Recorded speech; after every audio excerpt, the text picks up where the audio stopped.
Hello, my name is David O'Brien.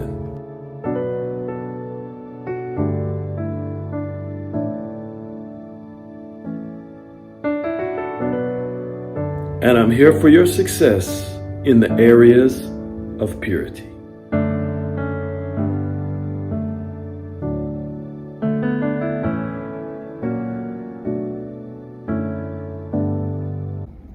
Hello, my name is David O'Brien. I am your purity doctor, and I'm glad to have you here again with me for another episode of the Purity Forum.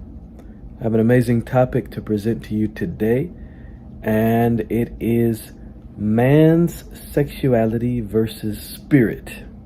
You know, Adam and Eve were the first two human beings, that's what we call them in English, but the first two humans ever created and put on the earth. They were put in the garden, and the way they were created was that God, the Creator, breathed breath into a clay vessel or body.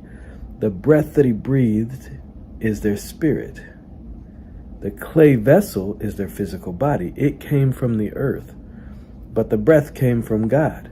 He created them, actually, and He made the body, and then He put them inside the body.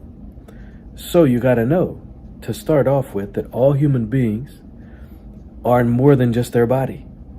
They also have a mind. When they were formed inside of, they were created, then they were put in the body that was formed. Their mind showed up, and all of a sudden they could think, look around, speak, and it says they became a living soul. So that was man. Now, man at that time, I'm talking about Adam, did not have any sexuality. He had a relationship with his Creator. That's what we call God. He had this knowledge of Him, a relationship with Him. He was connected to Him very well through his spirit. But his body, he could use as a tool. You know, he used it to walk around the earth and do things that he was supposed to do in his domain on earth. So his body's very important. But it had no sexuality until later, when God took Eve out of Adam. Adam was the first mankind. He wasn't a male. He was unisex, or no sex, but he was created in the image of God, in the likeness of God, well, image of God specifically, and God took part of him out of his body, and that was his side, and then formed Eve out of that. Now, when it says that God breathed into Adam, the Bible usually in English says the breath of life. Sometimes you got to look up the original languages on these things, because actually what it really said is the breath of lives, more than one. What were the lives that God breathed into that first man? Remember, not male, but mankind, the first being. Well, He breathed into it, the male and the female spirit. And when He took Eve from Adam, the spirit came with his side. He took the side of Adam out. So my point being is that this is humanity, are first of all a spirit. And they were given a body, but the body didn't have any sex. And the body did not dominate the spirit anyhow. But that spirit was the life, and it pulsed with life because it was connected with God. So when God breathed, when God spoke, when God did things, the spirit could pick up on it, and Adam and Eve knew God. So when Eve was created too, she had a relationship with God before she met Adam. So her body also, at that time when God created Eve and created Adam, they were sexual beings now. Adam being a male, Eve being female, sexual beings. And inside of them, again, was that same spirit. The spirit didn't change when they went from asexual to sexual.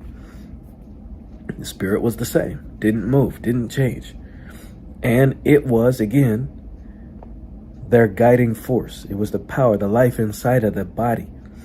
And their mind is a tool for the earth and for just recording information. So now, when Adam met Eve, they met.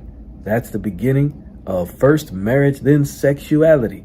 And the sexuality was awesome. It's exquisite. I mean, God created it. He knows what He's doing. If you look scientifically at it, the way that it all works, it's amazing. But what you want to understand and what you need to know, again, I'm going to say it one more time, is that man was created, first of all, without a sex. He wasn't male or female, and without sexuality. But he was still a man. He was still mankind. He was made in the image of God, and he was breathed the breath into that being. That breath made him alive. And it had nothing to do with sexuality. So mankind doesn't need sexuality. It was given as an extra thing, as a gift, as a blessing to Adam and to Eve, and they can enjoy each other as long as they were first in the covenant of marriage, which was given to them first by God. He brought them together. They became one as a covenant marriage partner. And then, because that was protected within that, then they became one physically. That's what we call sexuality. Sexuality. But I want to talk to you today about sexuality versus the spirit. Because the spirit, again, didn't need it, didn't have it, and that's the source, the real source of life.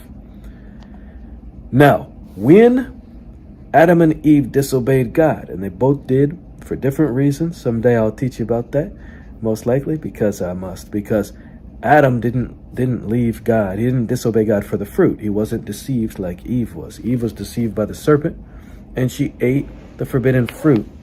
And because she didn't believe God, didn't trust God, but trusted the wrong voice, which was a lying serpent of the devil, really. It was an impersonation, this evil spirit.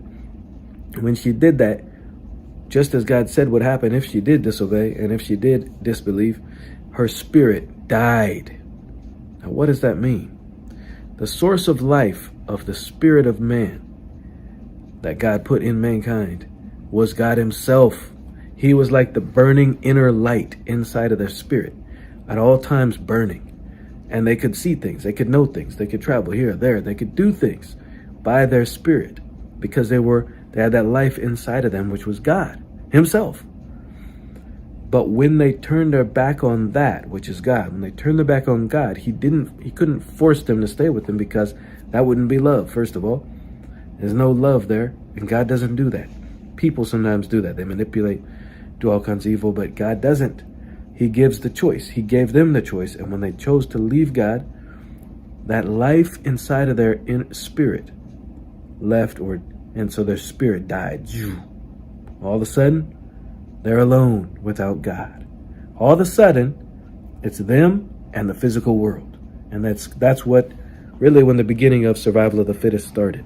They turned away from God and their spirit died. Now, when God sent the Lord Jesus, and he was born of a virgin, that means he wasn't born of a male, meaning his physical dad who raised him, his name's Joseph, had never been together with his wife, Mary. And they were engaged, but they weren't married yet. And they never came together until the baby was born. And Mary didn't have any sexual union or relation, whatever, with anybody. But she had a baby. That's the Lord Jesus. He was a miracle baby. Now the spirit of mankind is passed down through the seed or the sperm that goes into the egg. The egg is provided by the mother. The seed is provided by the father. So you get your spirit from your father. The humans do, I should say. The point being is that when God gave Jesus to the world, he didn't have a spirit that came from a human.